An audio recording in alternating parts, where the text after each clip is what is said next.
Hey, welcome to Knot Hardley Broken. We appreciate you for tapping in and watching our content. Thank you guys for all of your questions. Thank you for subscribing. We really appreciate it, and we hope that every time we come with content and new ideas that you just soak it up and listen, because of our journey and in marriage together for almost 21 years. I want to let you guys know that I love this woman and I know that she loves me, and we're in this journey together for throughout eternity.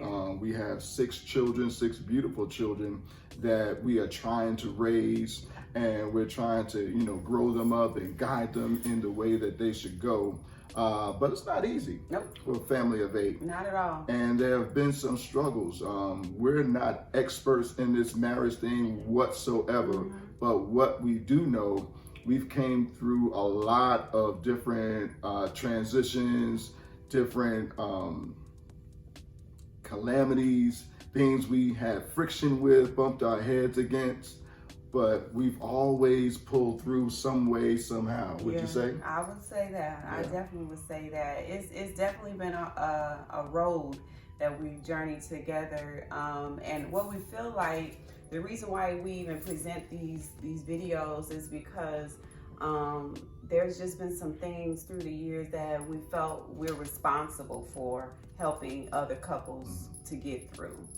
And if we would have had a couple like ourselves that we could have sat with to say, hey, help us, I don't get it, I don't understand, he just keep pissing me off, type of thing, then I think we would have maybe gotten to a more stable place sooner. Because as we said, we started out early. We were only 7 months and got married shortly right then. And so we had a really quick life together. And so there's a lot of things that we missed.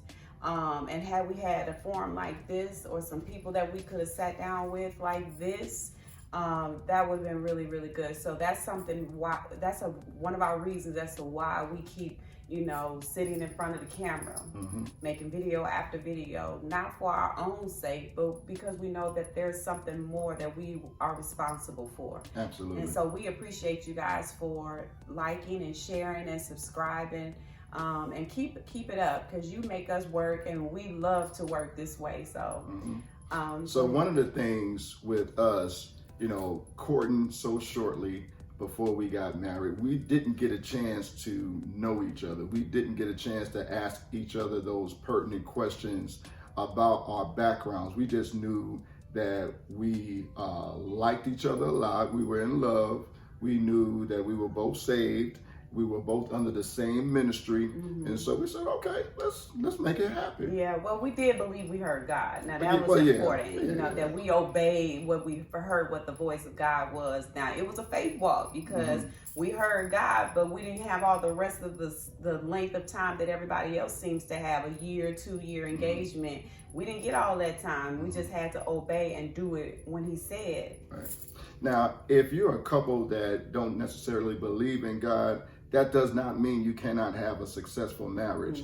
But for the things that you're going to go through, that the journey that your marriage is going to take, you're going to need something that's going to hold you together, that's going to solidify the bond that hopefully that you and your spouse are making. And for us, that was Almighty God. Absolutely. But one of the things that we kept on bumping our heads with early in our marriage, and I believe that we got victory over it now.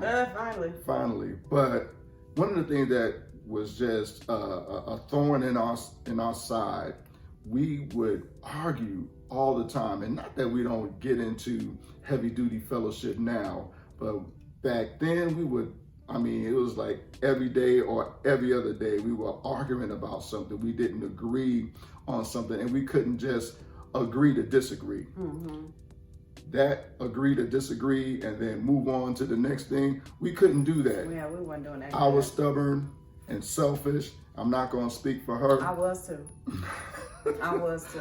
But I was just stubborn. I wanted I wanted my way. Absolutely. And so his way was the best way according to him. Absolutely. And of course, mine was the best way. So. Absolutely. My way was the best way. I'm from New York, so I know how it go. I know how it's supposed to be, and I know how to lay it out. All you need to do is listen to me, follow me, and everything's going to be all right. But that was not the case. No. And so we would bump heads, and when I was independent, I came in independent. I knew what I knew, and I believed what I believed, and I had my own way about doing stuff. Firstborn. Yep. And so she was strong, independent. I'm a firstborn son. So I was strong and independent. So we both came together, with two personalities. And when we bumped heads and we got angry and mad at each other, I gave her the cold shoulder, the ice shoulder, for real. And not just for an hour, not just for that night, for a day, not just for a week, sometimes months. We went around the same house we were in with the cold shoulder, not speaking to each other. And what does the cold shoulder look like? You stonewalling, like he's talking to me, but I'm looking this way. Or vice versa, if he talking, I'm talking like to what him. You saying? Right. What you saying? Right. And I'm talking to him, like, give me eye contact. You wouldn't give me no eye contact. None. Or we be laying in the bed and she be on her side and I'll be on my side. There's a middle partition. Don't even come past it there. Look like a whole line in between the Don't beds. touch me. I won't touch you. Yeah. And it wasn't just because we casually slept like that. It was ugly. I mean, we would go days and weeks over nothing really at the end of the day. I can't remember one argument that we had that caused it. I don't know. It could I think a lot of it had to do with the way we expected things to go. Yeah. I mean, when you talk about couples having premarital counseling, it is so necessary because one of the biggest things to discuss in premarital is your expectations. Yeah. Because that's exactly what happens on the other side of I do, is all these unmet expectations or disappointments from the expectations not being met. Something as simple as, like Terrence has said in some other videos, he ain't smelled no cooking when he came home from work. He expected his wife to be in there cooking. And so if I wasn't cooking, how you gonna feel? How did you feel? I felt hungry. You felt hungry? And then you end up getting what? Fast food or something. No, angry. Oh, yeah. You would end up getting angry. Get angry. I would go out, get fast food, and I wouldn't bring her nothing home. And so he would eat by myself and not talk to her. And he would have an attitude.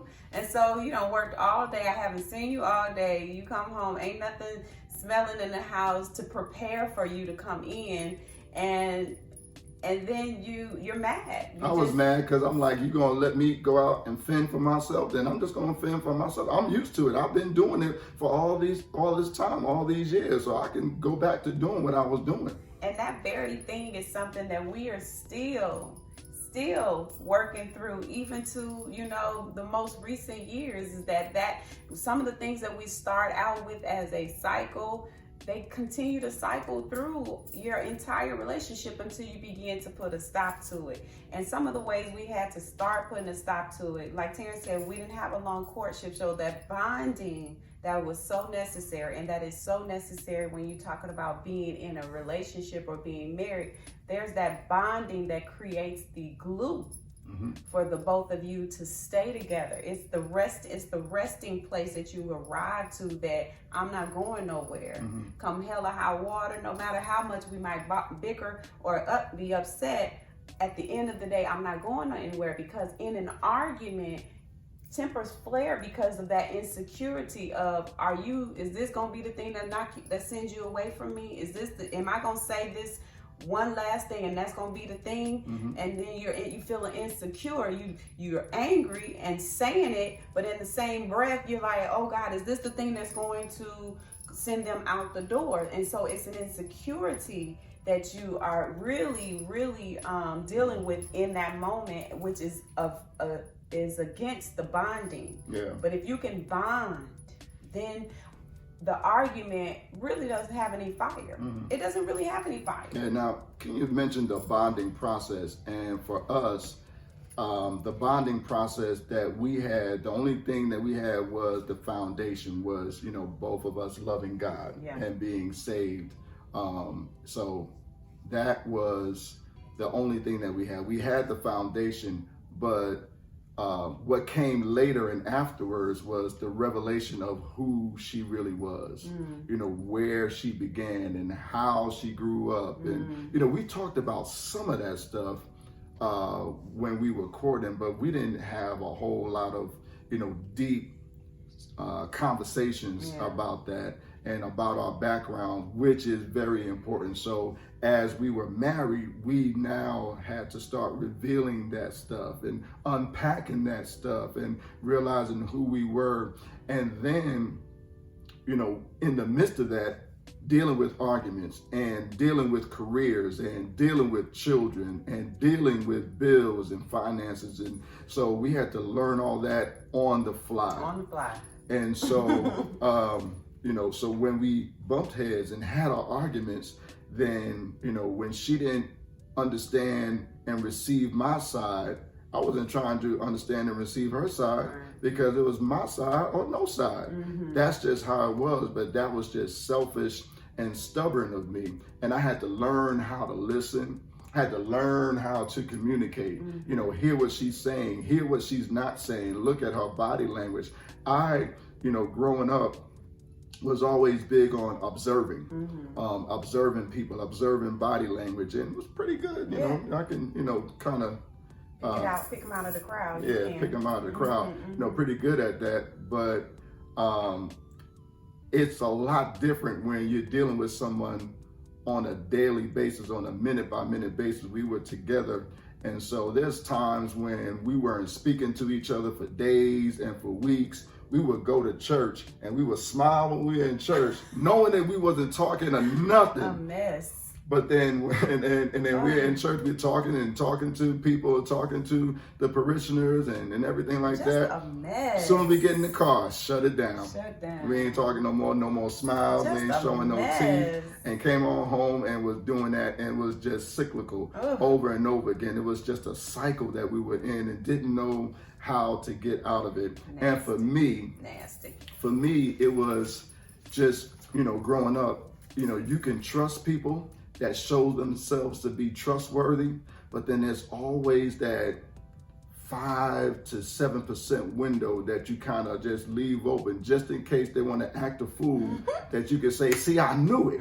I knew it. Maybe that's the New York in me. I don't know what that is, but it was that 5 to 7% window that said, she's good 93, 95% of the time, but she can flip any day and she'll walk out that door and leave me and holding the bag and I'm looking stupid. And so that was my thing. And, until I had to deal with myself and understand that this lady ain't going nowhere, I'm not going nowhere, we're stuck together like glue, and together we're better than we are apart. Absolutely. And you're speaking of trust, and that trust is very necessary in the bonding, because again, you're really resting on.